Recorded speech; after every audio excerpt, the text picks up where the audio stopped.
After all, what is exaggeration? It's a long word that some of us would find difficult to spell. That's what it really is.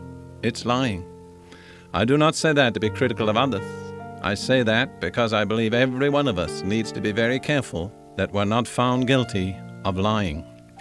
In Proverbs chapter 6, verses 16 through 19, the writer tells us of 7 things that the Lord hates. And that's a very strong word, hate. This is what he says. There are 6 things the Lord hates, 7 that are detestable to him: haughty eyes, a lying tongue, hands that shed innocent blood, a heart that devises wicked schemes, feet that are quick to rush into evil, a false witness who pours out lies, and a man who stirs up dissension among brothers. Out of those 7 specific things that the Lord hates, it seems to me there are 3 that are related to the tongue. First of all, a lying tongue. Secondly, a false witness. Obviously that affects the tongue also. Third, a man who stirs up dissension among brothers. And normally the way that dissension is stirred up is by words. So out of 7 things that the Lord hates, there are 3 that affect the tongue, and of those 3, 2 are specifically connected with lying. This is stated again in Proverbs 12, verse 22. The Lord detests lying lips, but he delights in men who are truthful. In that verse, we have 2 sets of opposites. We have the word detest and the word delight.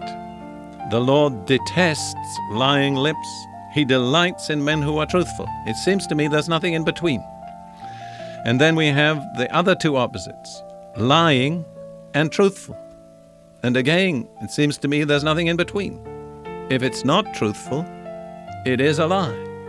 If it's a lie, the Lord detests it. If it's truthful, the Lord delights in it. You see, our problem is that we've got so many gray areas in our thinking. But I question whether those gray areas are found in Scripture. Let me read those words once more. The Lord detests lying lips, but he delights in men who are truthful. There isn't much in between.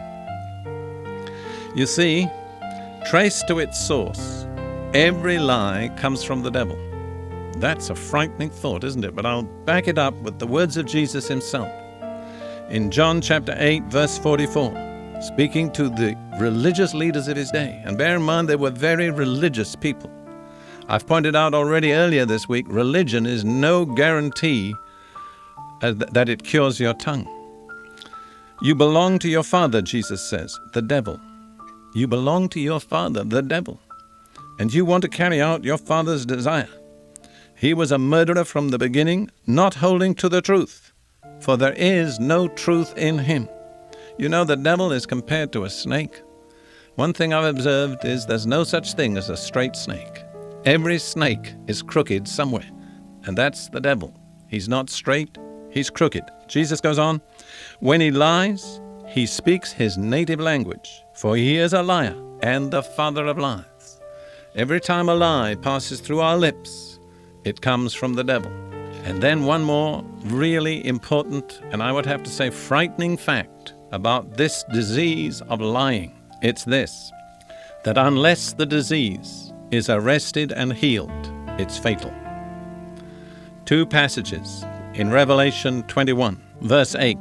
But the cowardly, the unbelieving, the vile, the murderers, the sexually immoral, those who practice magic arts, the idolaters, and all liars, their place will be in the fiery lake of burning sulfur. This is the second death.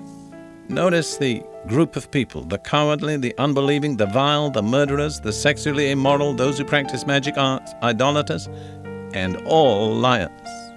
Their place will be in the fiery lake of burning sulfur. That's incurable. There's no way out. Once a person is consigned to that second death, that's ultimate. So I repeat what I said. Unless this disease of lying is arrested and healed, it's sure to be fatal.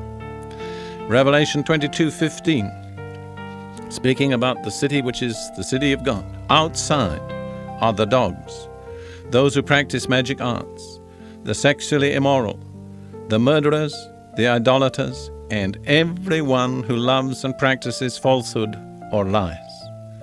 So we have to determine, each one of us, am I willing to be healed of this disease of lying, or am I prepared to lose my soul forever? Because unless arrested and healed, the disease of lying is ultimately fatal.